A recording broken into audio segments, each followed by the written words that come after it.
You know how you hear a song or an album and it has that magic on it? That thing that teleports you back? It's the soundtrack of your life if you think about it. I'm a bicentennial baby. I grew up listening to records. Those records turned to tapes and tapes to CDs. And now we just stream it all. But I have to say, I'm a bit vinyl-y. I'm part of a subculture of audiophiles who evolve with the times, but every now and then, the occasion calls for wax.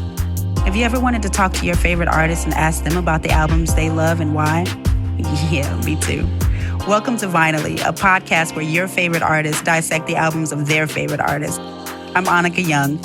You're listening to Vinyl-y, the podcast on 96.3 HD4 DCRadio.gov.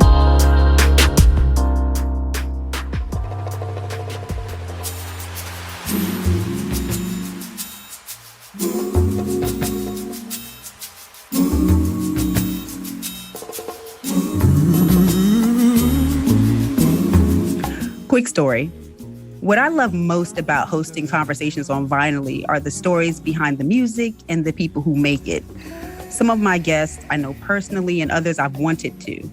My guest today has been part of my family since I was way too young to know why I was swooning over his vocals. My mother and I are now trying to figure out which of us is the bigger fan. It's me, y'all. It's me. And I was delighted to meet him and discover this man's personality is just as magical as his voice. He sent me a voice text and I threw my phone out the window. God made him special for us, y'all, seriously. Will Downing, welcome to Vinyl-y, my virtual record room, if you will. Well, thank you very much. I wish folks could see your hands up in the air, giving me the hallelujah. Welcome to Vinyl-y. I'm Vinyl-y here. You are Vinyl-y here with me. I don't know if this is a little known fact, but you're a funny dude. You're a real funny dude. Like, what do you mean by funny, huh? Describe funny. What do you mean? Ha-ha funny? Definitely ha-ha funny. Definitely not funny looking, but definitely a funny guy. You have jokes. Well, thank you. Well, I have personality. You definitely have a lot of personality. Yes, I do. Yes, I do. If you've never been to a show, you would never know. But if you come to a show, the same person that you're talking to right now is the same person that's on the stage. And we have a ball at my shows. It's because you sing so seriously. There's like a very, so first and foremost, I was a little bop, a little joint listening to you, right? I had no business being as romantic and grown as I felt when your music would come on, right? And so, my mother had records and CDs, and this woman just loves your music. She loves your music, and she has amazing taste in music. So we had Will Downing playing often in our homes, and even though I asked you guys, right, and y'all listen, Will picked a crazy good album. And again, I threw my phone out the window twice because when he told me who he wanted to dissect, I was like, yes, Will, yes. But I tell you, Mom had records spinning. There's this one album of yours that is very, very special to me. And it was my introduction to you. So I get to cheat on Vinyl-y. I ask you guys to pick an album, but I don't have to pick an album. I can span this all over your musical catalog, but you guys have to be stuck with one album. So ha. Will, when was the first time that you got into a studio, stood in front of a mic and recorded music? Well, before I became a solo artist, I was doing, how I started was I used to do demos for writers. So writers would do publishing deals with someone and they have to turn in 10 or 12 songs a year. And they would write these songs and they didn't have vocalists to sing them. So they would call someone like me and they'd give me $50 or something like that. And I would sing their songs. So I was always in front of the microphone, or if I wasn't doing that, I was singing background vocals on someone else's records, or I was putting out 12-inch records or was on a bunch of 12-inch records long before I had my name on them as Will Downing. So I had a whole bunch of aliases. You strike me as somebody whose voice was like deep early. You were like 10 years old and you were like, what's up, mama? Wasn't it? No, it's okay. You hit that puberty mark real early. It was 14. It was 14? It was 14. Before that, I had a high voice. And I don't believe 14, you. Yeah, believe it. I'm telling you. Now you can falsetto? I can falsetto now, but no, my falsetto was my natural before I turned 14. See, now I have to squeeze my butt cheeks real tight to sing that high. But, back then it was all natural, just come out. Now, if I do that now, something else comes out. But, yeah. You have a musical family? I am not from a musical family at all. Ooh, prodigy. Yeah, well, I don't know, or adopted. I don't know. One or the other. As the old folks say, one or the other. One or the other. That's the running joke in my family. It's like my brother, he's an electrical engineer. My two sisters are in education. They were both principals. My mother was a school teacher. Wow. And my father, he worked at the airport, and I sang. So, yeah, the introduction of the kids to other people would be like, oh, my daughter's they, my son, he, and that's, well, he sang a little bit. Yeah, a little bit, yeah. I want to talk to you about this particular album of yours that sends me. But I tell you what, I'm going to play one of my 3 picks for you. Okay. Listen. All your dreams come true. Just trust in me. I'll take good care of you if you want me to. But don't wait for love. You should take a chance. Listen, that Mood album, and I picked the part that I used to try to do. I don't have your... Well, you not try to do, you just did it. I don't have your spectacular. Chops. I don't have your chops, Will. Listen, if you could keep doing that, there would be no need for a me. So, yeah. You gonna let me come up on stage one of your shows? I'm sure you can come up on stage. And meet my little cousin, Annika. We just let her do this sometimes. Yeah. She ain't quite right. She ain't quite right, but we just let her up here every now and again. Yeah, just act like she's part of the band. Stop it. Seriously, that album, I'm a storyteller, and it's no coincidence or no shock to anybody who knew me, any of my family members, that I would go into filmmaking, right? Producing. Mm-hmm. But that album is very cinematic to me. It feels good. I used to listen to it and think, like, when I get older, I'm going to be, this is for the 2 seconds I wanted to be a lawyer living in New York. And then I went to New York and was like, no, thank you. No, thank you at all. And no, thank you, law school. But I used to listen to that album and imagine myself as this very matured, refined woman. Your music for me is classy. Classic, classy. It's gorgeous. You make gorgeous music, Will Downing. Well, thank you. I call it sophisticated soul. And I have been calling it that for a very, very, very, very long time. And I learned from the likes of the Luther Vandrosses of the world and the Anita Bakers of the world and the Teddy Pendergrasses of the world and the Stevie Wonders. The brother that you're going to dissect, but don't tell him. I want them to be curious about. I want them to be, I want them to be curious about who a Will Downing would choose. Absolutely. I won't keep it to myself. That's it. Do you remember making that album? Can you tell me about that time making that album? Yeah, that was probably. And what mood were you in making Mood? Well, it was probably one of the more turbulent times in my life. Wow. Yeah, my first wife and I were going through, you name it, we were going through it. It was a roller coaster of emotions going on in our household at that time. And I have a feeling that one of the songs that you like from that project which is very cinematic, as you would say, very visual song, where you can kind of see what was going on as I'm writing the words. I mean, I'm literally, mapping it out for you so that you can't miss it.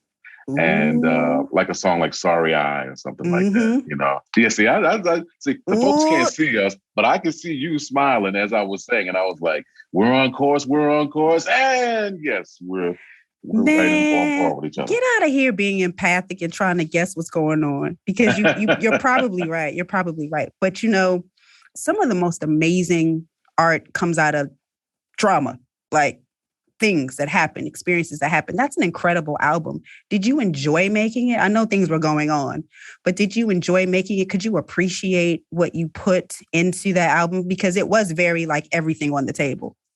Yeah, I mean, it's very therapeutic without me having to go to a psychiatrist or anything like that. It's kind of getting it off my heart, getting it off my mind. Even with the song that I mentioned, Sorry I, we were literally having a argument, a screaming match, yelling back and forth. And writing that song was a way of me saying, okay, this is what's really on my mind. This is what's really on my heart. And, kind of force you to kind of check it out, because we obviously weren't listening to one another. It was sort of like jab, jab, jab, kick, kick, kick, that sort of thing, verbally. Yeah, of course. But yeah, so yeah, I mean, it was a way of me kind of getting it out, and a way for her to understand what I was going through, and a way for my kids to understand, where I was in the situation as well. And as they grew up, they were kind of like, I got it. I understand. Beautifully transparent. And speaking of listening, this one's from my mother. She picked this as one. I let her pick a fave. I had to let her get in on my. I had to let her get in on my 3. That's very black of you. It's very black of you. I'm around here being black. Yeah, there you go. So this one's from my mom, but I also love it too. Listen. Why fool yourself? Don't be afraid to help yourself. It's never too late to stop and look and listen to your heart, hear what it's saying. Stop. I'm over here slow dancing with myself. Hey, sometimes that's the best way to do it. Yeah. Talk about that collaboration. Yeah, that was me and the great Gerald Albright. That man is amazing. Oh yeah, don't say that too loud. His head might get bigger. All right, we don't. Yeah, he might ask for more cut. More of a portion of the cut. If he thinks that he you can't really renegotiate. He can't renegotiate. No, he can't renegotiate. He can renegotiate if he wants to. He's one you collaborate with a bit. Often. Yeah. He and I have been recording off and on since probably 92, somewhere around there. Mm-hmm. He'll call me and ask me to do a vocal on his record, and then I in turn would do the same. And then after doing the thing that all artists do, we see each other and we go, man, we got to work together. Man, we got to work together. Man, yeah. So we actually got together and we did some work together, and we recorded that album, which was entitled Pleasures of the Night. And of course, we recorded that song, which is a classic done by the Stylistics, Stop, Look, and Listen to Your Heart. I wonder how many babies have been made on a Will Downing album. Listen, don't get me involved in no lawsuits. I don't want to know. He might be my baby dad. Might be my baby dad. You look like you have strong genes. Folks will not probably be able to miss one of your kids. You have strong genes? Well... Like, that ain't Will's child. Yeah, right. Look at that nose. That ain't no part of Will's child. Ain't got no Will lips. I know Will lips when I see him. There ain't Will lips. So let's see if you were right. So for my third pick, now this is my joint. Yeah, I gotta tell you, like I croon to this, okay? Like the hand motions, the neck, and then I try to match your vocals as best I can. But okay. I think this pick, the last of my picks, might be the song you thought it was going to be. We go see. Okay. All right. Okay. Let's find out.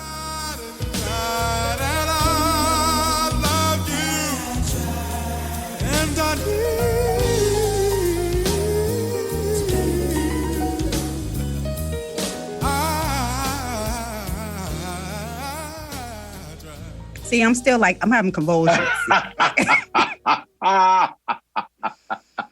Was that it? Oh yeah, that was it. That was it. Yeah, that was my interpretation. I'm surprised I didn't fix the fight, though. I don't know. I like, after hearing that, I wouldn't want to argue with you anymore. Well, listen, stuff happens. Relationships are like that sometimes. Relationships are like that. After a while, you stop listening and, and it just kind of is what it is. So luckily I have an outlet. But yeah, I Try is one of those songs that a lot of people, I guess, didn't look at from a male's perspective. Mm-hmm. Normally when you hear someone say, hey, I'm trying, it's normally from a woman to a man. And, men try as well. So I gave the male interpretation of a classic song originally done and written by a woman. It was Angela Bofill, who actually wrote that song to a buddy of mine who she was going out with, a guy named Buddy Williams. So, yeah, they were going through their thing and she wrote the song about them. So how do you have the courage to be so transparent when you sing, to be able to just really sing about your life? And like, what is that? Well, that's what the job is supposed to be. I mean, you're an interpreter, you're the narrator. For other people, typically, right? Yeah, I mean, well, most people get something out of a heartfelt performance, much like you have when you were just, kind of singing along with it. The words, if they're really heartfelt and you do it the right way, that's exactly what it's supposed to do. It's supposed to give you the reaction that you had. I'm supposed to speak for the person who is feeling that way. And that's the job. And if you're not doing that, then you're not doing the job. You need to go do something else.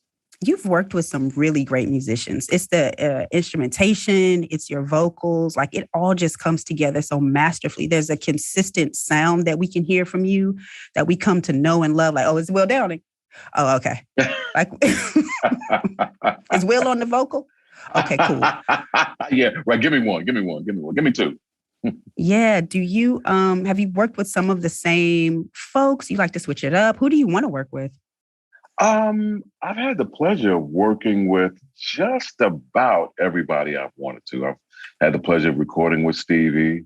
Of course, I worked with the great Rochelle Farrell, Shantae Moore, people from overseas, Misha Paris, Gerald Albright. Paris, yeah. Yeah. On the other song, the Don't Wait for Love, I think that's Jonathan Butler.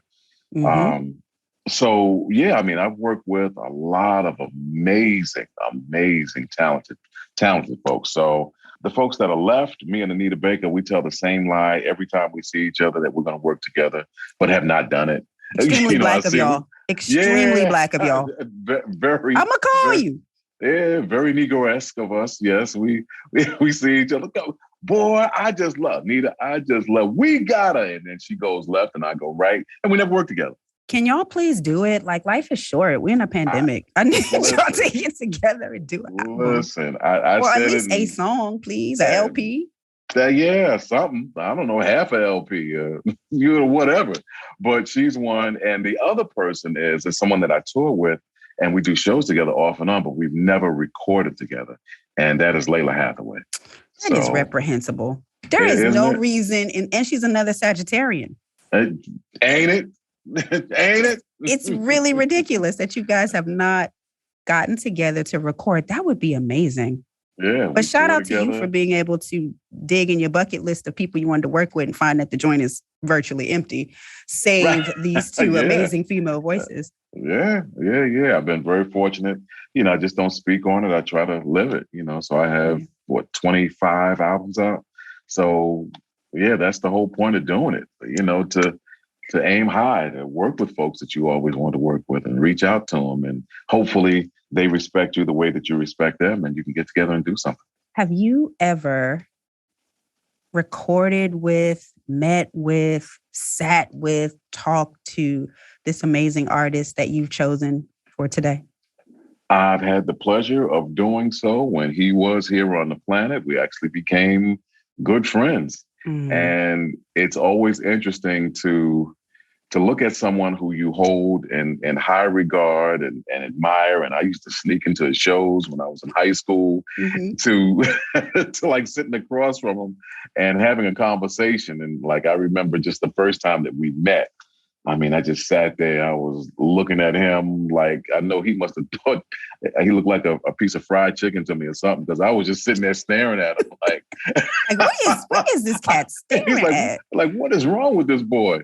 And then finally I just said, hey, man, when I was in high school, like you were like my dude. You were it. Like, I mean, to this day you are, but like you shaped my whole life musically. Yeah. So Yeah, and the person, can I finally say the person who No, it is? in I can't 1 say it. second. Wait, I gotta hold on in to one it. I gotta second. hold on to Y'all hold on a second. I gotta ask Will something real quick. So Will, just the way you did with this artist and said like, hey, I've been loving you since I was, in high school. Does that offend you? Like, does it like it's two generations here. It's me and my mother love you. Does that make you feel some type of way? Because I know some artists get real prickly about that. Like, I don't want to hear that you've been listening to me since you were like 8, 9, 10. It doesn't bother me. Okay. You look a little bothered. No. You know what? It bothered me one time.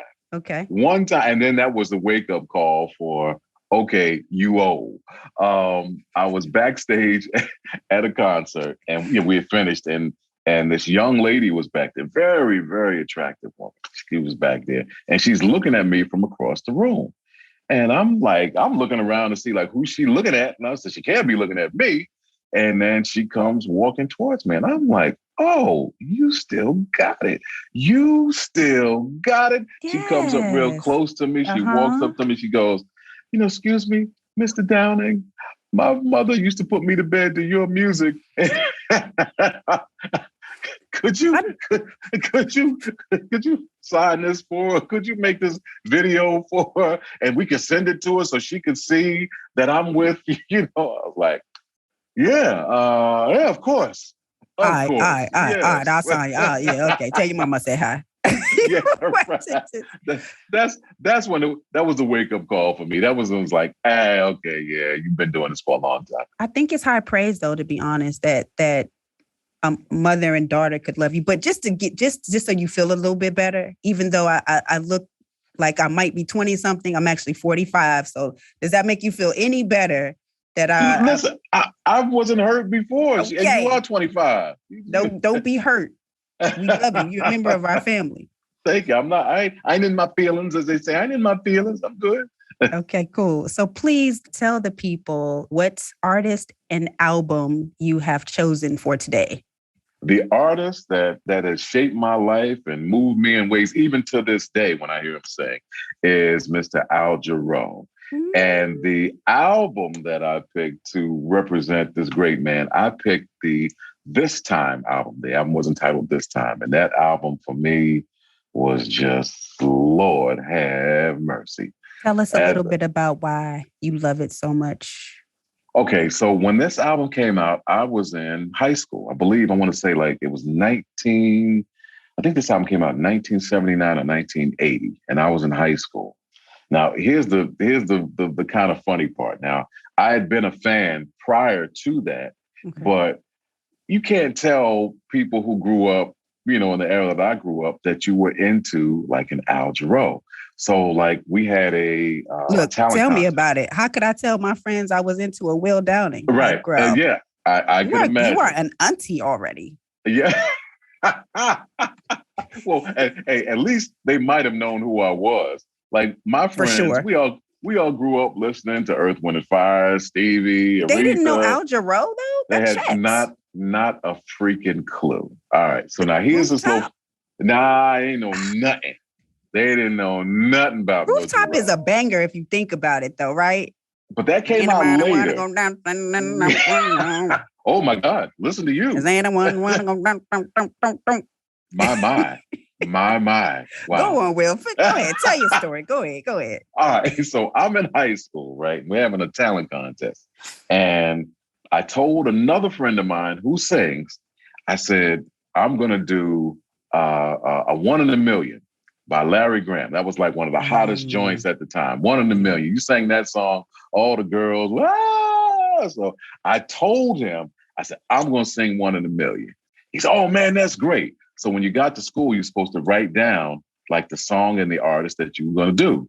So I get to school and I look up on the board and the thing says Ricardo, a 1 in a Million. My friend's name was Ricardo. I'm like, Black. Black, did you really? Well, I like 1 in a Million too. I was thinking about it. I just didn't say that. He had a voice like that. I just didn't say, well, I was going to do it, and I'm going to do it. And so I said, man, I'm doing one of my heroes. I don't care what nobody say. And I wrote up there, Al Jarreau, sad and so distracted. Distracted was the name of the song. And Yes. everybody's looking at the board like, who? What? Because you had to get the band. They had a jazz band. A jazz band in school had to play. And all of them were looking at me like, who? What? I said, this dude is the greatest thing. And they're all laughing at me. And I'm like, you'll see. You'll see. One day you're going to see. And the This Time album was out, and we learned the song. And then after that, they became fans. And I Look mean, at you.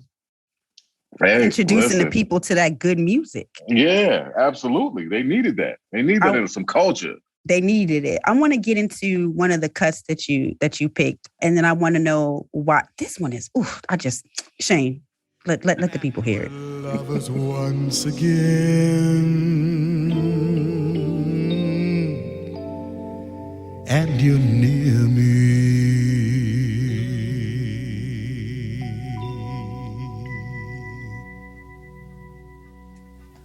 Can remember the rain in December, the leaves of brown on the ground. In Spain, I did love and adore you.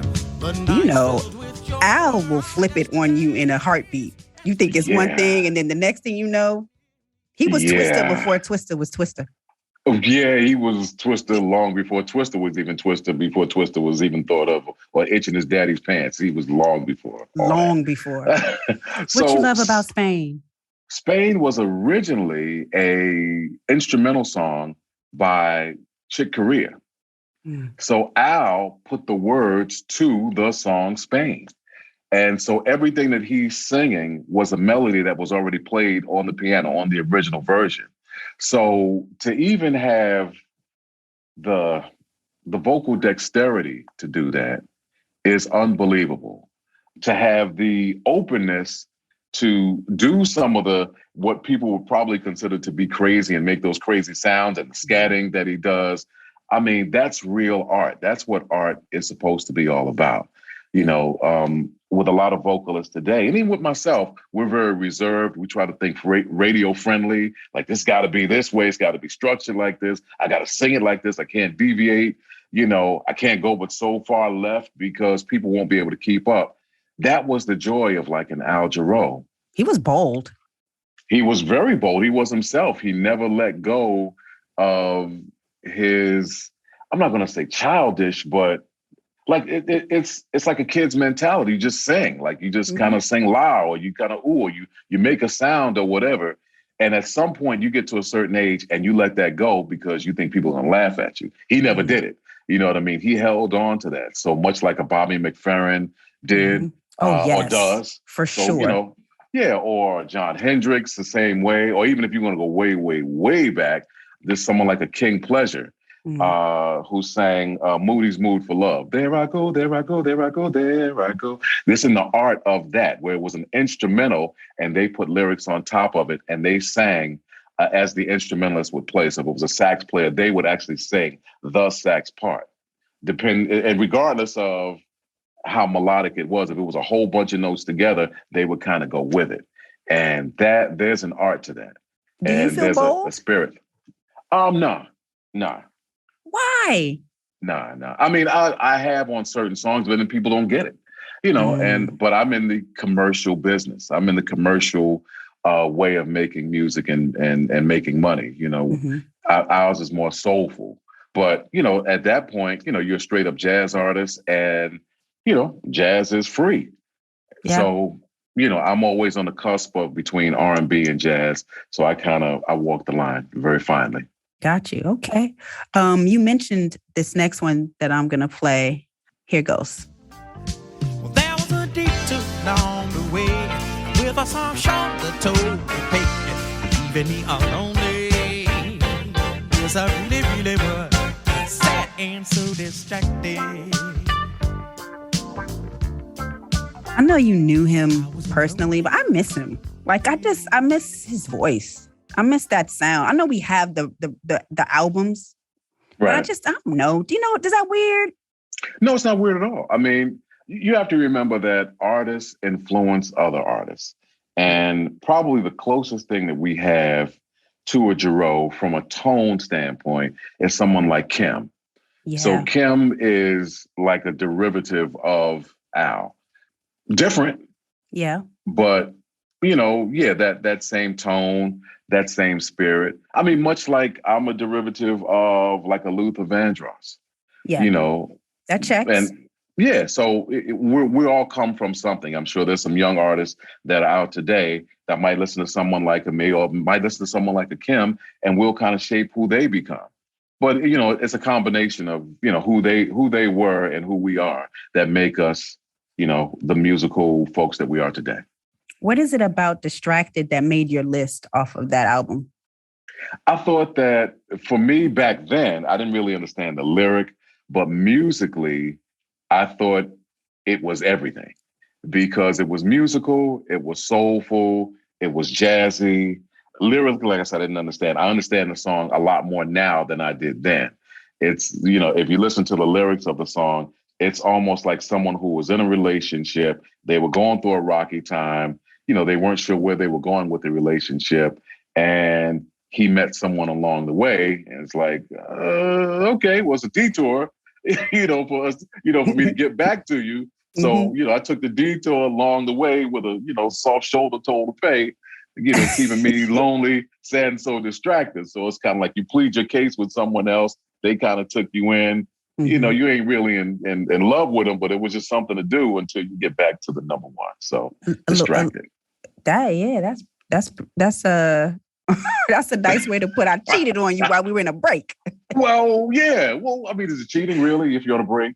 Is it really cheating? See, Will, and therein lies the debate of all ages. The debate of all ages. This last one that you picked, I thought, okay, that's an interesting choice. I'm excited to ask you about it on the other side. Hang on.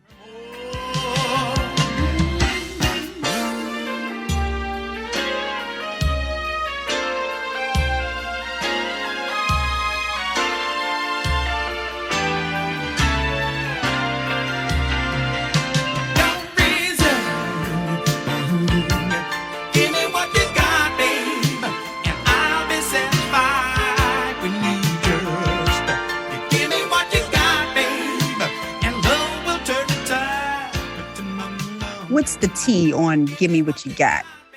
I believe that the song is about, once again, it's the same sort of thing. Two people who are on the fence in their relationship. And one person is saying, well, you know what?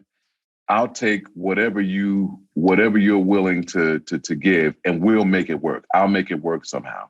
So some sort of a compromise in the relationship. Mm-hmm. And that's what I pull from that song every time I hear it. It's like, we've been through all these things together. There's something there. We don't have to break up, but hey, I'll take two steps towards you if you take one towards me. So that sort of thing. Give me what you got. I'll make it work. I just don't want to lose you. Sort of a song.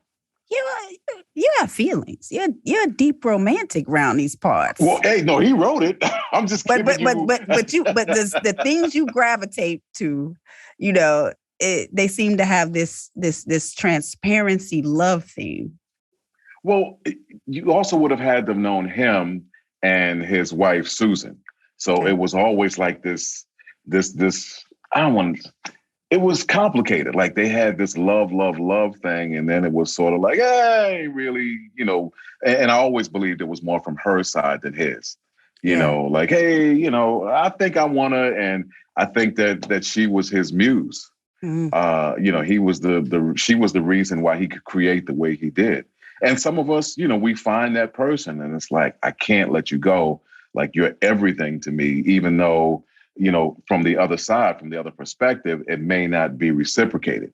It's kind of like, we go, but it's like, no, but you're my everything. I love you. It's like, I like you. Like, no. Okay. Right. You're all right. Like, I need you to love me. I need you. I can't do anything without you. That sort of thing. So give me what you got and I'll be satisfied. If that's, that's enough for me, but you can't let me go. Tell me how he influenced your career. Like if you could just kind of quantify with the knowing him, the experience of having discovered his music, sang his music, studied his music, and then you got a chance to actually meet him and vibrate with him. Like, what was that experience like for you? The first time I met him, as I said, my jaw was like on the floor because I had seen him in concert so many times. Like I said, I used to sneak into his shows. I mean, I get thrown out, but I would sneak into sound check or something like that and just be in awe of someone who was in complete control of his instrument. And I'm always in awe of anyone that's like that. Like there's a bunch of instrumentalists that I know, like a Marcus Miller is like that on bass. Gregory Porter, who's someone who's current, who is like, I mean, He's to incredible. me, yeah, he is incredible. So I always love people who are in control of their instruments, who are in touch with their feelings. Mm-hmm. You know, to me, that's what Al is. You know, and his music says that. His songs are storytelling songs. Even though you relegated me to one album. I had to. Them's be the rules. It's very black for me, as you would say. You put me in a box and, you know, you went everywhere on me. I only got this one album. You know, you get one album. But if you go back to his early stuff, like We Got By, like the lyrics on that song, you know, hardly had a belly full, never knew a new bicycle, you know, like, okay, wait a minute. It automatically paints a picture of someone who didn't have, you know what I mean? And you could see it. And to me, that's what writing and that's what singing and that's what producing, that's what it's all about. That's what artistry is. It's like, I should be able to close my eyes and visualize exactly what you're saying. So when I hear songs like that, like, yeah, we didn't have much, but, you know, we got by, we made it, you know, we ate, you know, his was a lot more dramatic, you know, like we ate beans out of a can, you know, we had enough to buy some bread and some beans, but we go to the park and we make the best of it. It was like, oh my God, you know, it just touches me that way. You know, I mean, that's like real art to me. I think what's interesting is I'm hearing you talk about Al in this way, and that's how I feel about you. Like, so someone feels this way, but I'm not even trying to gas you up. Like, we're already friends, so I don't need any more friend points. But no, I'm serious. The same way you're talking about Al, I'm sitting here and I'm thinking, that's how I feel about him. I can close my eyes. I can visualize. I always wanted to make music videos. When I was younger, listening to I would create my own music videos about what was happening. And so I'll spare you the details of having put you in one of those videos and you've got on a trench coat and you're stepping out of a limousine. Like, I've already directed half of Mood. You know what I mean? All right. But you do that too, Will. You do that for us as well. You sing in a way that we can feel it and we can see it. At least those of us who have some vision. Well, you know what? That's the job. As I said, you know, when I sing songs, it makes me feel alive on stage because, you know, the classic songs are classic because they have been out for so long. And when you do them over and over and over every night, sometimes they lose the intensity of the lyric. But then sometimes if you really go back and you listen to what you're saying, what it's supposed to be about, you know, you visualize it as well as the artist on stage. So if I sing a song like I Go Crazy, I say, you know, hello, girl, it's been a while. Guess you'll be glad to know that I've learned how to laugh and smile. Getting over you was slow, but they say old lovers can be good friends. But I never thought that I would see you again. It's like, you know, running into that old flame of yours out in the street. And it's like, oh, man, you know, hey, girl, how you doing? Damn, you look good. I didn't think I'd see you again. And here we are. As soon as I see you, I fall right back in love and lust with you. And so in my mind, right, you standing on the street corner, right, and you put your collar up just a little bit because it's cold. It's late November. And you crossing the street. It's New York City, and the manholes have smoke coming from it, and you're crossing, and then all of a sudden, out of the smoke comes it. That's what I see when you just did that. That's what I see. And you look like you do a double take because you like, is that her? Is that her? Yeah. And then you look in her eyes and go crazy. Yep, that's it. That's it. I still go crazy when I look in your eyes. Then y'all dip into a little cafe and catch up. Well, no, that's when she told me she got 10 kids and she's married. 10 kids married in and out of a job. Child. Yeah, right. And then they smile and ain't no teeth there. Oh, okay. Well, The wig comes off and the scalp is splotchy. See, and you like, now you're going too far now. See, you like, never mind, girl. Never tell mind. your mom and them I said, hey, tell your sister, hope your sister's all right. Tell Carol I said, hey. You know, she got an older sister called Carol. Tell Carol I said, hey now. Will, what are you working on? What are you working on right now? Like, what can we expect to hear? What's going on? Well, I just dropped album number 25. I think I dropped that November 3rd. So working that record, the Sophisticated Soul album. So we'll tour that in the beginning of the year. I mean, we're touring now. We're doing dates now, but I will tour and pull from pieces of that album in the new year. So we'll do that and probably start working on album number 26 in the meantime. Hopefully Layla well. and Anita are going to be on that joint. I mean, I certainly hope so. From your lips to God's ears, it'll happen. He listens to me too, Will.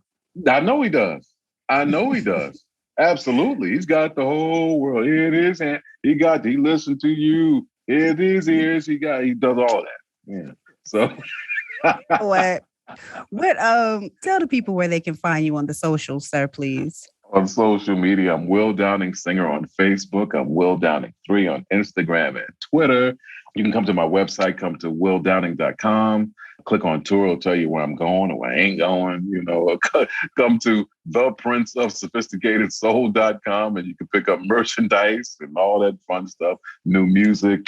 So yeah, that's how you can find me. Punch up Will Downing. You see someone that's not so attractive, but bald-headed and of a darker hue, it's probably me. Just press follow. Cut it out. I'm over here cracking up because I was thinking, like, wouldn't it be interesting if you could click on an artist tour dates? It's like, here's where I ain't going. So here's where I'm going. Here's where I ain't going. Here's where I am not going. So just don't even look for me here, please. Oh no, that's ain't. Here's where I ain't going. Here's where I ain't going. So yeah. Well, thank you so much for spending time with me. You have been a delight. Oh, thank you. And vice versa. Listen, and next time, give me more than one album so I can like really dig into the artist. Frank McComb, y'all just trying to change all of the stuff. Yeah, he called me with 3 albums. I said, sir, no. It's one. But I like it because, first of all, artists like you all, I don't envy the choice you have to make because I'm sure it's so many. But let me ask you a question. Yes, what's up? Frank, I have a feeling I know who he picked, but if it ain't that, I'm going to be completely blown away. You have gotten it right so far. He had to pick Donny Hathaway. He did. Now, of course, he was going to, but he was going to do Stevie. Then it was going to be, you got to listen to the episode because I started my quick story off with the fact that I was going to quit him because if he called me with another, like, I think I might want to do. I said, listen, Frank, you don't change the rules divinely. But he ended up doing, and it was yeah. It made sense that he would do that, right? Yeah. But because he's he's an artist who sings and plays and whatnot. Yeah. So that was. Yeah. I mean, I listen to Frank and I hear Donny. I mean, I can hear Stevie as well, but I hear Donny. Yeah. Yeah. That brother ran me ragged. But he finally settled on Donny, and it was an amazing conversation. Oh, that's good. That's good. Thank you, Will, so much for being with me. Come back. Come holler at me again at some point. I will. I will. More than one album. As my grandmother was, I enjoyed you. I enjoyed you. Everybody got a grandmother got one saying that's just like, okay. My grandmother's was, is your head a plenty? Is your head a plenty? That means... Is that did you get enough to eat? Of course, yeah. Oh, wow. Yeah, she called me Say Mr. it again. Mouth. Is you had a plenty. She called me Mr. Mouth because she thought I was going to be a preacher. She said, Mr. Mouth, is you had a plenty? I said, yeah, Grandma. And then, yeah. I go on outside and play, and I go outside. I cannot with you. We'll talk soon, Will. You got it. Thank you. Congratulations and continued success. Oh, thank you, Will. Listen. I'm not going to hold y'all, but this collaboration still sends me. Whew, Lord. Until we spin again.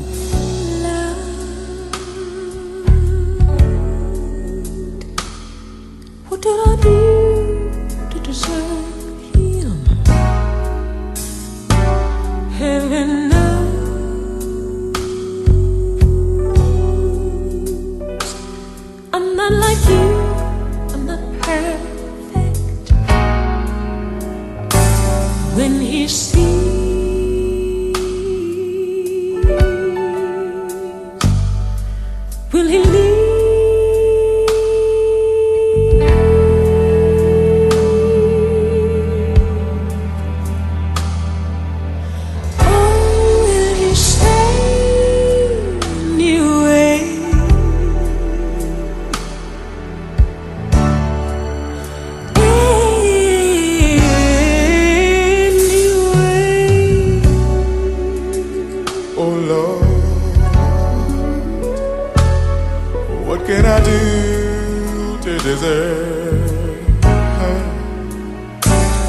Heaven knows, Lord knows I'm only human. Can this be?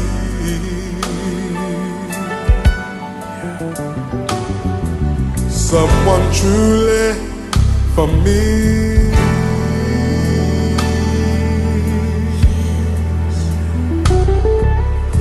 Or is it a cruel fantasy?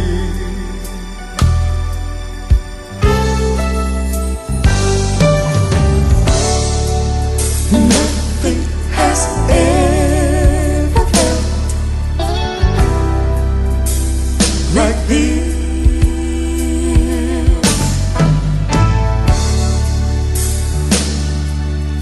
Nothing has ever meant the whole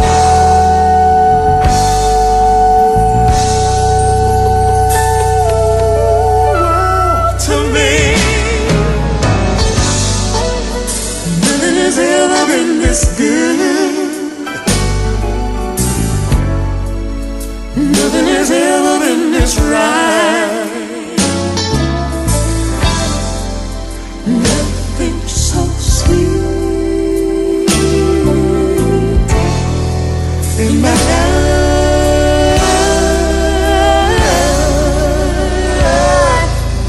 I know you treasure me, And I know that I'm the only man you see. Yes, I live in love with you. I love my life with you. We'll share a life together. I love you right now and forever.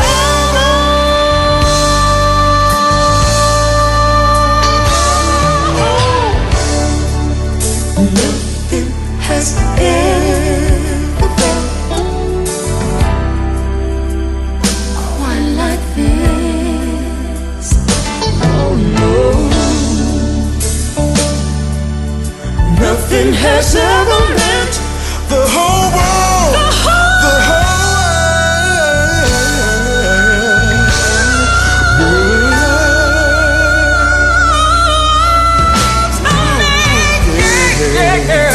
Nothing has ever been this good, And nothing has ever been this right. Nothing so sweet in my life.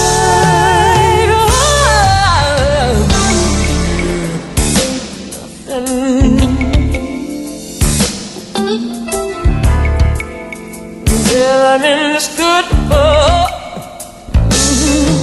and nothing has ever felt this right before. Oh, my love. Ain't nothing ever been so sweet.